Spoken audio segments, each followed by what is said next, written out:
আল্লাহর এক বান্দা ছিল নামাজে সেজদায়। তখন আল্লাহ রাব্বুল আলামিন তাকে ডাক দিয়ে বলে, বান্দা তুই যতই নামাজ পড়, যতই সেজদা কর, তোর জায়গা জাহান্নাম। এই কথা শুনে বান্দাটি বলল, আলহামদুলিল্লাহ।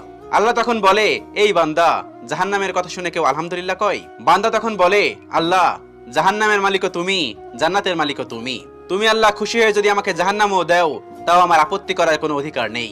আল্লাহ তখন বলেন, বান্দা, জাহান্নামে গেলে তুই পুড়ে যাবি, তোর খুব কষ্ট হবে। বান্দা তখন বলতেছে, আল্লাহ, কষ্ট শুধু আমার হবে না, তোমারও হবে। আল্লাহ তখন বলতেছে, বান্দা, তুই পুড়বি জাহান্নামের আগুনে, আমার কষ্ট হবে কেন? বান্দা তখন বলে, আল্লাহ, কোনো মায়ের কোল থেকে যদি কোনো বাচ্চা পানিতে পড়ে যায়, তাহলে কোনো মাই দূরে দাঁড়িয়ে থাকতে পারে না, দৌড়ে গিয়ে বাচ্চাকে কোলে নেয়। আমার বিশ্বাস ওই মায়ের চেয়ে কোটি কোটি গুণ দয়া তোমার বেশি। আমাকে জাহান্নাম দিলে তুমিও আল্লাহ শান্তি পাবে না। আল্লাহ তখন বলে, বান্দা, এই দলিল তুই কই পাইলি? বান্দা তখন বলে, আল্লাহ, আমাদের জাতির পিতা ইব্রাহিম আলাইহিস সালাম তোমার প্রেম মুখে নিয়ে যখন নমরুদের আগুনে পড়ে গেল, তার আগেই তুমি বলে দিলে